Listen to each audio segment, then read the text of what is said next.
Era um amistoso? Era. Eu gostei do que eu vi? Não. Não gostei. Hoje, inclusive, me trouxe certa preocupação. Né? O Cruzeiro tinha feito um amistoso com o Defensor, venceu por 2-0. Foi aquela partida num ritmo mais lento e tal, que geralmente acontece muito amistoso. Hoje, eu fiquei preocupado, porque nós vimos um Grêmio hoje querendo mais, por mais que seja um amistoso, né, disputando mais a bola, mostrando mais vontade e tal, e um Cruzeiro meio apático, meio desligadão. Eu não entendi algumas escolhas do Arthur Jorge no dia de hoje. Por exemplo, ele entrou ali de titular com o Marquinhos, perfeito? E quando o Marquinhos saiu, quem entrou foi o Wanderson. E a contratação caríssima que o Cruzeiro fez aí agora, que foi o Peck, foi o terceiro a entrar. Para mim, hoje, o Peck era titular.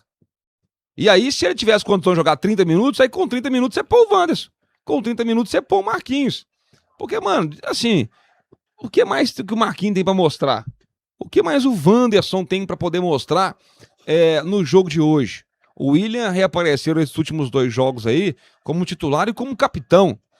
Nós tivemos ali no primeiro tempo, Washington, Paulo e Guilherme, um lado esquerdo do Cruzeiro funcionando bem, com o Rojas e com o Sinisterra.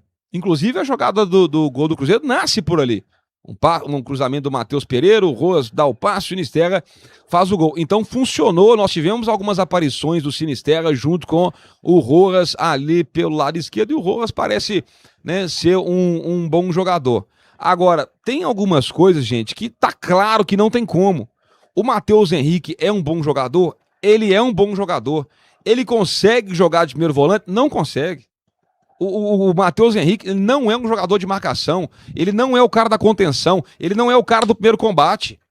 E olha o espaço que o Grêmio teve para construir as jogadas por dentro.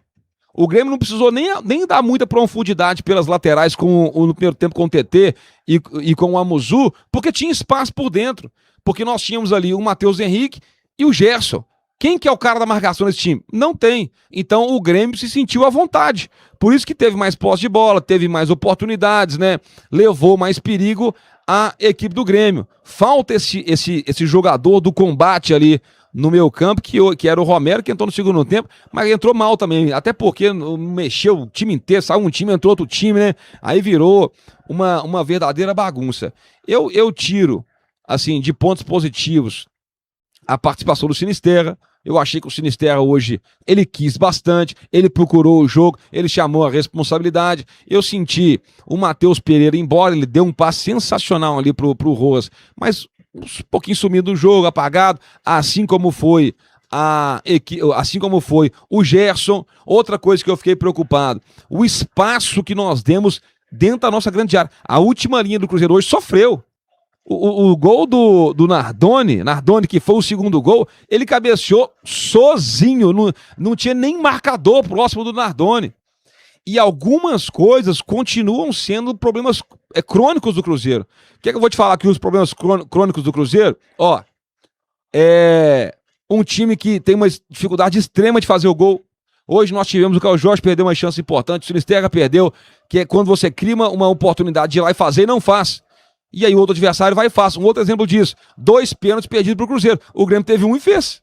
Embora os 3 pênaltis foram questionáveis. Os 2 do Cruzeiro e o do Grêmio. Ficou na dúvida aquela se foi pênalti ou não foi. O Grêmio chegou e fez. O Cruzeiro teve 2 oportunidades e não fez. Bola parada do Cruzeiro. Continua sendo uma tristeza. Olha as cobranças de falta. Olha o escanteio. Olha o pênalti. O Cruzeiro não consegue gerar muito perigo quando tem uma bola parada ao seu favor, seja falta ou seja escanteio. Bola aérea defensiva continua sendo um problema.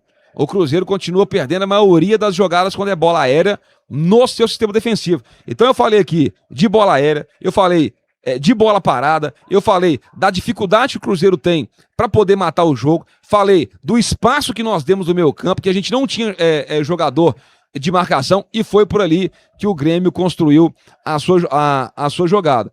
Eu não entendi algumas coisas do Arthur Jorge, vou falar de novo. O Marquinhos, cara, deve ser gente boa demais, mas bola é difícil.